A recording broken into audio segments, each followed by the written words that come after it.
Large cappuccino. Orders up. Hello, everybody. Welcome back to the Athlete Cafe. We're here. We're here again. We made it to Friday. Yes, we did. I probably sound gross, so I apologize for that. I got my first illness of the year. Yeah, the two of you sitting on season. either side of me. I'm like, please don't look in my general direction. Sorry. Don't breathe on me. I'm the healthy one right now. We'll keep our distance. Thank you. Perfect. Through the worst of it, I don't think I'm contagious anymore. I'll go with that. Probably why you got sick because you were with me on Tuesday. But. Maybe, yeah. We had that meeting and then I did notice you were like in your office a lot that day. Yeah, Like, I did not feel good on Tuesday. well, hopefully everybody's staying healthy. I know Yes. I've had many kids this week just being like, hey, we're going to need to reschedule. We're Right. feeling sick or we have a fever. We don't want to like bring it to you. And I'm like, yes, please stay you. home. I will see you next week. I will miss you, but please don't bring me your germs. Yeah, I feel like with school starting, I've heard stomach bugs, I've heard colds, everything is kind of going around. So, Oh, yeah. I love it. Yeah, my husband comes home every day and I'm like, you need to go wash your hands. You spotted children in gymnastics all day. No. Please go wash your hands. He probably is before- the best Shower, immune disinfect. system. Oh yeah, for somebody that should get sick all the time, he does not ever get sick. But if he does get sick, like he is down for the count. Poor Gideon. Yeah, he'll be fine. Don't give him that much sympathy. Okay, well, so I don't know why we decided, not that we have a reason for why we decided to talk about certain things, but we are going to kind of go through some topics on fears and how to kind of think through them, be aware of them, kind of shed some light on different terms like mental blocks, yips, all that stuff. I feel like we've probably alluded to fears before in other podcasts, but I don't think we've ever really done one specifically on them. And we know that every athlete has them. So Yeah, definitely. hopefully it'll be helpful to talk through. So I think like obviously there's a lot to fears, and I think I was thinking about it on my way here because I was like, I think we all probably, depending on the athlete that we see in the sport that they're in, have a different way of going through fears. Like I definitely think since you see more gymnasts and dancers, like you talk about it as more of like the mental block, like they can't go backwards or they can't do something. Exactly. Where like when I talk about fears, I feel like it's more of like I'm so worried about making a mistake, or I'm so worried about like letting people down. Yeah, I'm or afraid to fail. I'm afraid Yes. to miss a shot. I'm afraid coach to- is going to yell at me. Yeah. The expectations. Yeah. All of those types of things. So I feel like there's so many different ways to look at fears, but hopefully we can kind of shed some light on all of them because they're all very valid. Yeah. And they're way more normal than you think. Like I think every athlete has fears, and I think a lot of times the athletes are like, well, I'm not scared. I'm like, I'm going to call your bluff on that one a little bit. So, I think it's just something that, especially this time of year when new season's kicking off and even start of school year and navigating, new schedules and new routines, I think it's something that's coming up in a lot of conversations with my kids lately. Yeah, I completely agree. And I think like you said, like those, I feel like scary is the right word, the best way, but I almost feel like when I think of scary, I think of like a haunted house or something like that. So it's not like, to me, I feel like it is scary just because it's new and it's unknown. But that's why I feel like almost fear and scary are like the same word, but I feel like fear is just like a better way to describe it almost in a way. But I know a lot of kids say like, oh, I'm so scared, or like, this is so scary to think about. And I'm like, yeah, but it's not. I was going to say, and I think sometimes that is because I think the haunted house example is actually a really great example, because when you're in a haunted house, the reason that it's intense is because your fight or flight mode is kicked on. And I think that is a very easy situation to be like, yeah, of course my fight or flight is on. And we'll explain kind of all of that in a second. But when you're thinking about a basketball game, like you feel like you shouldn't have a fight or flight, or I can never say this, fight or flight response, but it is that same thing. So it's, because I think there's such different scenarios, we use different terminology, but biologically the same things are kind of starting to happen in our bodies. Yeah. I actually did use that example with one of my athletes one time of describing the fight or flight with a haunted house versus like some other athletic situation. So I think before we get to that fight or flight, it's important to define what we kind of talk through are the different two different types of fears. So there's a difference between a physical fear and then a mental fear.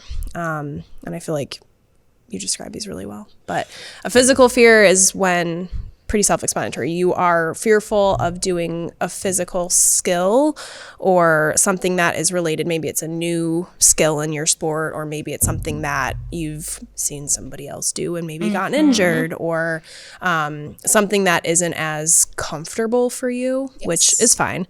But that physical movement or that way that your body's going about it is physically scary. But then the mental fear, which I feel like you explained this really good. Yeah, so the mental fear is something I talk about a lot with gymnasts because, you know, in gymnastics we use this term mental block. Simone Biles has really shed light on this word twisties, right? But that mental fear is when you are physically safe to do it, right? Whether it's a skill that you've had for a long time, or there's low risk of injury, or, you know, all things are working in your favor for it to be physically a safe movement, skill, situation.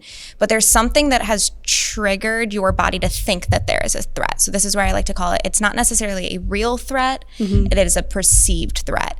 And this is where I think a lot of times kids get stuck in this loop of, well, what are you afraid of? What are you scared of? And they say, I don't know. And this big I don't know loop kind of gets started. And it's this idea of there's some social emotional construct, which is a big term and we can break that down, but social or emotional construct that is leading to some sort of danger signal kind of going off, where I'm worried about social ramifications. I'm worried about somebody being mad at me. I'm worried about, you know, not moving up to the next level or not making a team, or what are they going to print in the paper about this loss that the team had, and it's because so-and-so missed however many shots in the, you know, or the, you know, we missed a field goal with the last 3 seconds, and, you know, what did the kicker do or not do? And so it's more of that social construct or that emotional construct that leads to that mental fear.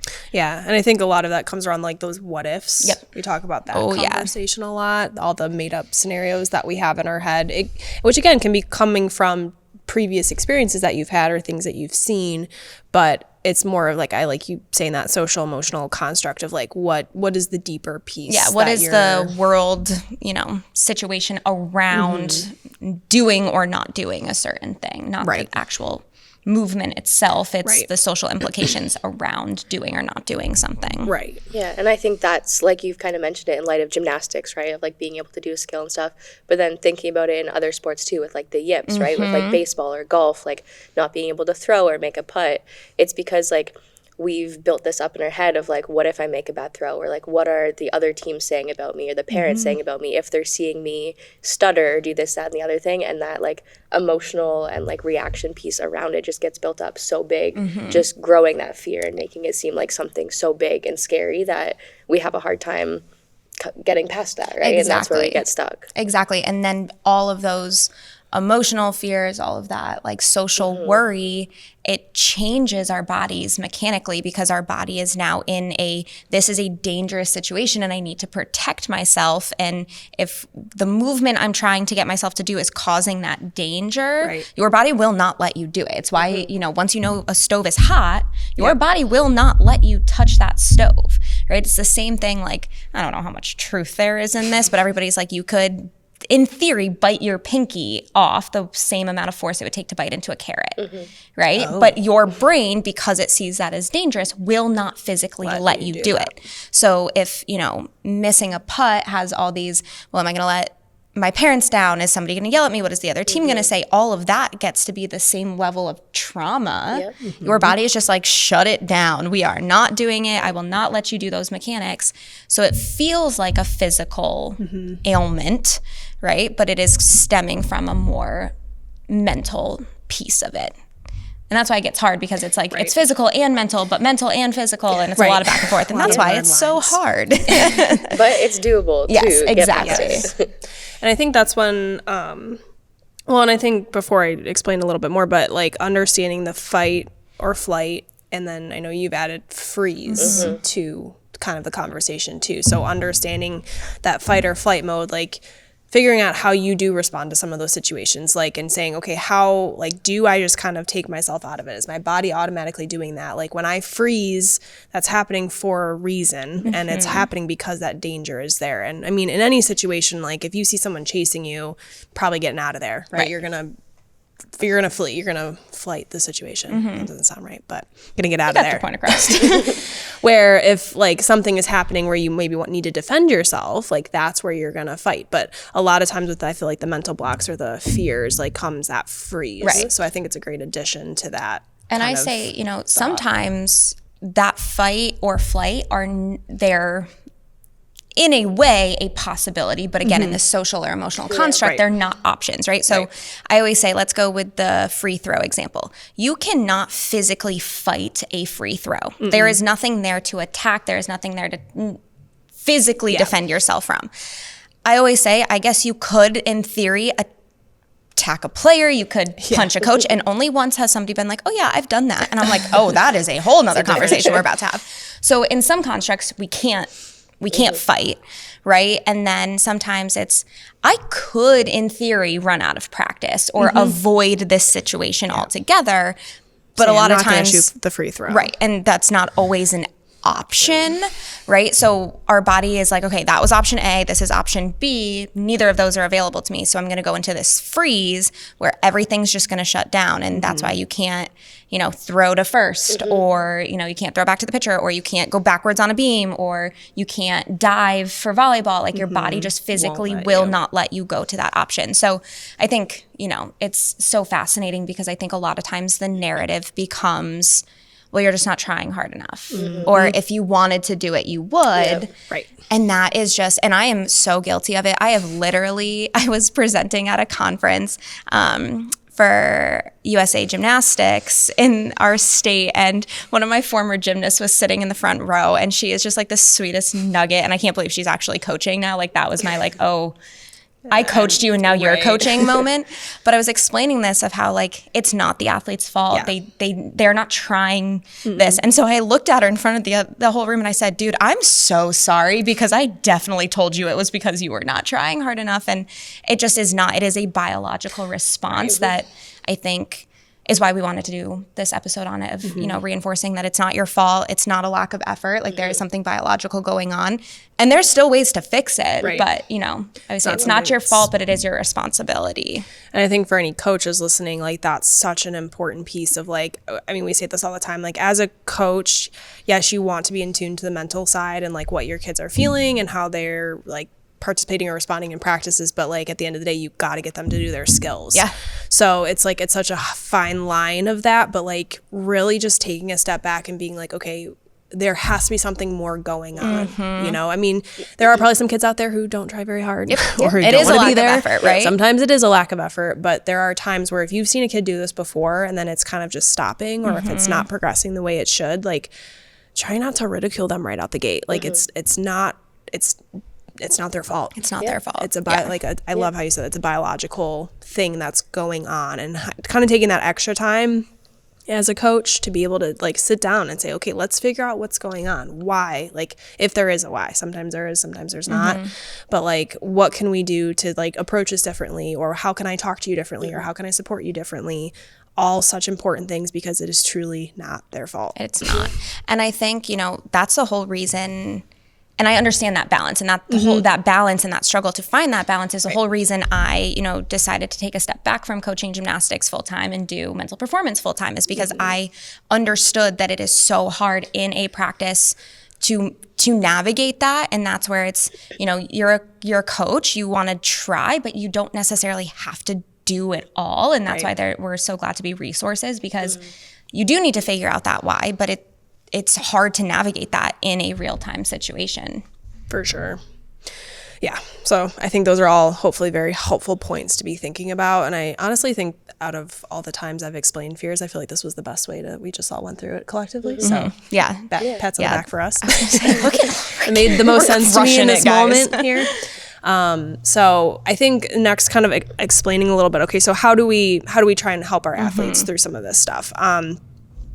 Which I guess, what's the best path to go down here first? So I think whenever I start talking about fears with my athletes in whatever capacity that they're having them, I always try and like identify first what is the fear. Yeah. So what is however they're perceiving it to be. Is it the physical fear? Is it a mental fear? Kind of giving them that option to kind of define it a little bit. So I would say, okay, like this is your fear. Your fear is to, in volleyball, serve on game point. Okay, that's always the big Don't one. sign me up for that. Yeah, so go back there, and especially if it's tied or you're up by 1, you have to serve on game point. Every volleyball player's worst case scenario. So that's your big fear, is that, okay, you're gonna miss the serve, right? And I'm like, okay, so let's chain that out a little bit. Are you fearful to miss the serve itself, that actual physical like play of serving the ball, or is there a little more to it? So are you worried that, yes, missing the serve will feel terrible? Of course. Are you worried that mom and dad are going to be upset? Are you worried that you're going to let your team down? Are you worried that you are going to feel like you've lost the entire game?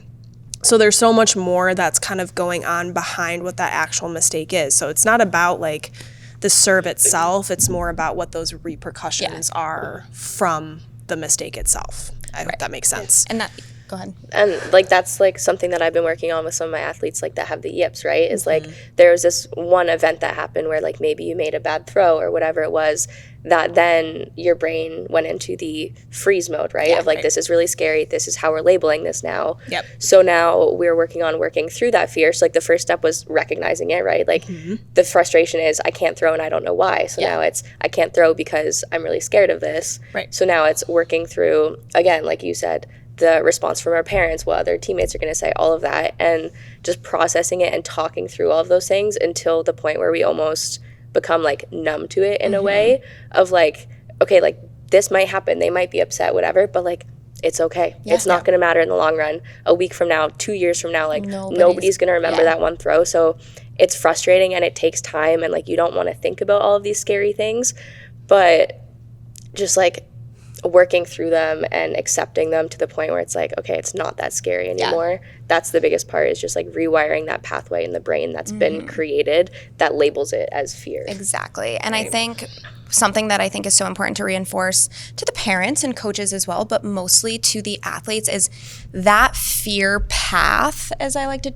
call it, or that chain of fear, does not have to make sense to anybody other than the athlete, right? I think as a parent, you would hear, well, okay, I'm scared to throw because I miss it and I was afraid that people are going to be mad, and but the parents are going to be like, well, I'm not going to be mad at you.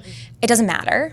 Like it only has to make sense to the athlete. Like even on a more like physical fear side, right? I'm worried that I'm going to get injured. And it's like, well, the chances of that happening are so low, like you shouldn't be afraid of that. And it's like, okay, but I'm still afraid of it. Right? Like I laugh, like I was very nervous gymnast. So it was something that I struggled with. Anything backwards on beam, right? And I was afraid, literally afraid, that I was going to swing and jump and the beam was going to disappear from underneath me and I was going to fall on the floor or like fall into a hole. And like obviously not gonna happen, right? And that was the real fear. And I remember my coach being like, Abby, like, why are you afraid of this skill? And I kind of understood that chain of thoughts, but I didn't feel like I could actually say that because he would look at me and be like, are you kidding me right now? Get up and do your skill. And it would be like, but that's actually what I'm afraid of. And I knew that it sounded illogical and crazy, and that's why I never wanted to say it. But that's what your brain was thinking. That's what my brain was thinking. So I think it's one of those going down that path of, okay, I'm worried about this because if that happens, then this is going to happen. And if that happens, then this is going to happen. And being like, okay, I can understand. I don't necessarily think that that's what's going to happen, but I understand how you got from point A to point B on that one. So it just has to make sense to the kid. Validation a little bit more. But I think being able to, I think we tie in a few things that we talk about. Like we talk about the what ifs a lot. So being able to find the evidence of your what if statement. So what if the beam disappears under me when I'm doing a turn or whatever? So what is the evidence that it's going to happen? Not really much, right? There's no evidence. It still is not like, I don't want it to devalidate your thought, but like trying to help you ground yourself in that, to say like, okay, I know that the beam is not going to go anywhere. It has never done that in the existence of gymnastics. I need to start to learn to trust that the beam will stay there, right? So you're starting to rechange that thought process. Okay, what is the worst case scenario is another good way to think about it. So in that situation, what is the worst case scenario? Right, I've done this, right? So worst case scenario, I'm gonna jump backwards and I'm gonna miss my hands and I'm gonna hit my head. Okay, from there, I'm going to have a neck injury and have to go to the hospital. Okay, they're gonna tell me I need surgery. They're gonna tell me that I'm paralyzed. They're gonna tell me that you're never gonna walk again. Okay, that would suck, right? That would suck. And there's real life ramifications. But at the end of it, you get to the point where you're just like, at least now I know what the outcome would be. I was going to say, because sometimes we say, okay, even what is your worst case scenario that would be it. And then you'd say, okay, how likely is that to happen? Yeah, exactly. And Could right in that and situation, it's likely. I mean, you could put a percentage on it if you want, Right. But trying to give that reality to it, and then I always say, okay, like, what's your plan if that Yes, does? How do you exactly. cope with it? What are you going to do? Because a lot of times, if we have a plan in place, it's going to make us feel a lot better about whatever it is that we're fearful of. And a plan could be just what you're going to do if that worst case scenario happens, what you're going to do if the best case scenario happens. Like, kind of being able to see all of those different things, but finding that plan and kind of going through, okay, how can I challenge my what if? Because that is what drives that like whole rewiring in our brains that almost sometimes creates the fears. Exactly. And then I think it's good to get, okay, what's best case scenario, right? What is best case? Okay, I jump and I hit my hands beautifully and I land beautifully, no deduction, and I feel the best that I've ever felt. Awesome. Cool. Let's do it. Yeah. Like, it's just as likely of a... It's just as likely, but for some reason, I don't know if this is a biological thing, but we always tend to focus on that negative, right? And we can even sometimes say the best case scenario, and kids are like, oh, that'll never happen. Right. Why not? Right. Or... Truly believe it. Yeah. And I mean, like, it is a biological instinct, right? Because, like, that's where, like, that fight, flight, or freeze comes in, too. It's like our body, like, going back into history is programmed to think about the worst case scenario because that's what we've needed to survive all and these that's how years. we say, okay, that is worst case scenario. I'm going to have a plan So in case it does. in case it does. Good to go. And the other thing that I think is always so interesting when I do this, I like to do, okay, what's your worst case scenario, best case scenario, and then what's most likely to going to happen, right? But I have so many kids that are like, well, I don't want to get my hopes up. Yeah. I don't want to think about best case scenario because I don't want to be disappointed. And I say, okay, valid. Yeah. However, if you're just choosing to be disappointed, you're going to feel pretty crappy the whole time, right? If you're just choosing to be disappointed, you're going to feel bad the whole time.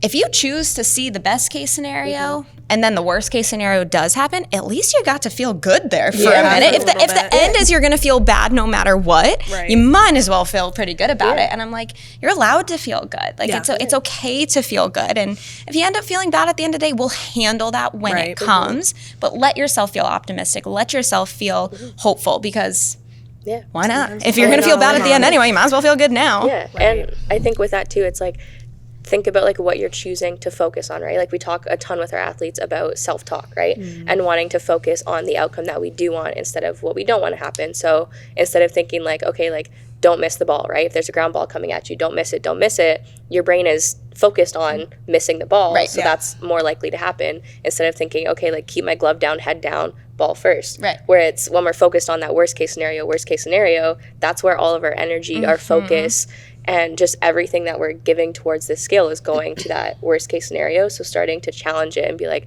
okay, like what do I actually need to do? And just shifting that focus a little bit. Yeah. Everyone's big into manifesting nowadays, so Right? I mean, right on it. Exactly.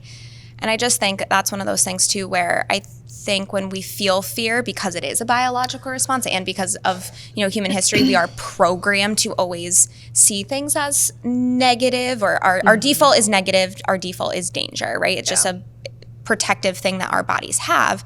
That is such a biological thing that is out of our control. Yes. And that's where I think fear gets so hard too, because it's just a natural response. It is not your fault. You can't control that that's what's happening. And that takes so much control away from athletes focusing on, okay, that's what my brain's naturally going to think about, but I'm going to naturally enforce myself to think, okay, this is what I need to do, right? That gives you so much control back. And the more control you take, the fear will not necessarily go away, but it will feel manageable. Yeah. And you can say it. It's such a classic thing, but like feel the fear and do it anyway.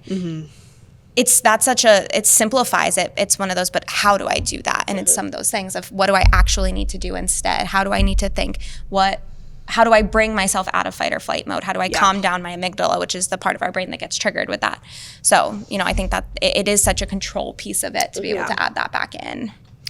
And I think as we were talking through like this episode and what we wanted to say, I mean, a few tips to kind of help work through that are to, as much as everyone loves visualizing, everyone has a different thought on that, but to kind of, whatever your fear is, acknowledging it first of all, like figuring out what your fear is. That's number one all the time, figuring out what that root of the fear is.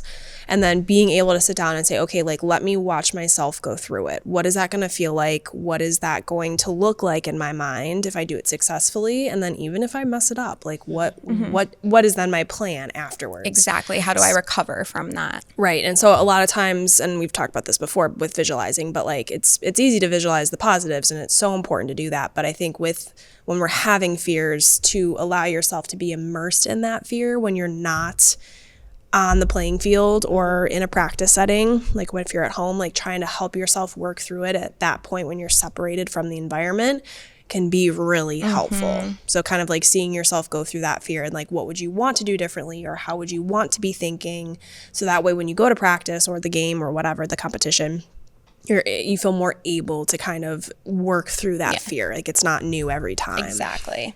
Yeah, I love that one. I think that's so helpful. And I know you talked a little bit about changing routines. Yeah, that's a big thing, especially with like a lot of the like yips cases that I've worked with, is just getting our body out of that rhythm that's not helping us.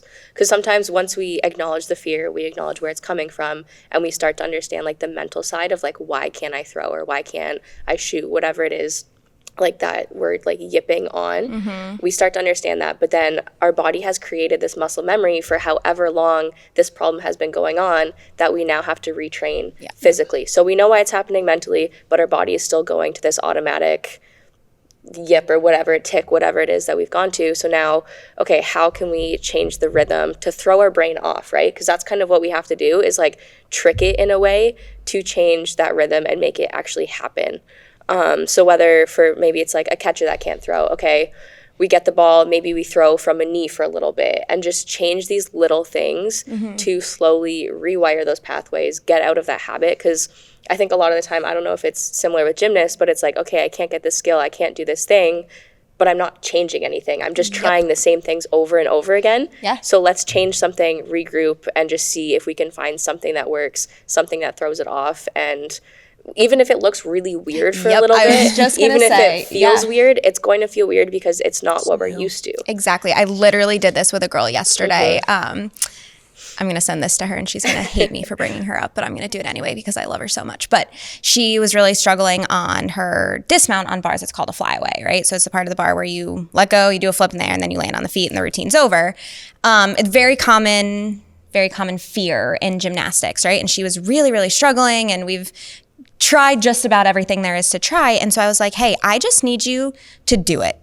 I don't care what it looks like. I don't need it to be pretty gymnastics. I'm like, I just need you to let go of the bar. If you land on your face, you land on your face. And so she went up and did it. And one of the big things you're not supposed to do in a flyaway is throw your head out. And so she was like, I'm going to throw my head out because maybe that'll get me to do it because I'm not going to be able to see where I'm landing. And I was like, okay, we'll work on that part eventually. But sure enough, she threw her head out and she landed on her feet. And I'm like, I don't even care.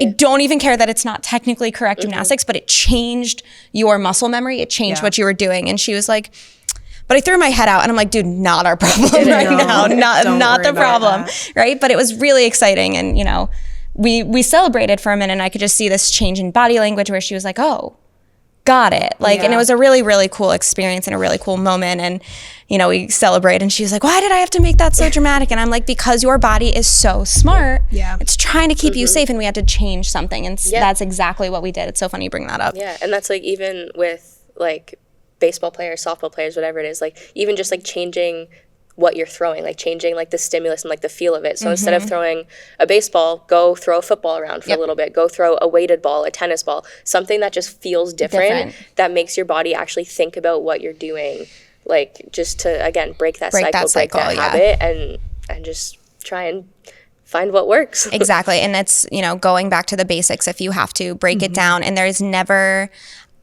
too many times to start from the beginning, right? I think a lot of times people are like, well, I don't want to go back. I don't want to regress. And it's not regressing. It is refining. It is, one of my gymnasts, I called it, okay, that last year with that skill, that was version 1. We're on the second season. You're on version 2, right? Everybody goes back to the basics. Everybody needs to. It's not starting over. It's starting differently, and it's improving in a different way with now you have all this other knowledge. And, you know, I think from a coaching standpoint too, it's not a punishment to go back down to the basics. It should not be seen. It should not be devalued that is so important and so valuable. Change the rhythm of it, change the routine of it, go back to the basics. It's what all good athletes do. Yeah. Everybody works on throwing form. Everybody works on, you know, the basics. Simone Biles goes and does skills on a low beam all over again, right? Like it's so natural, but we see it as a bad thing, or I was gonna say, or we're it's going boring, backwards. or you know, it's why do I have to do this? Like I've been doing it for 10 years or whatever. Like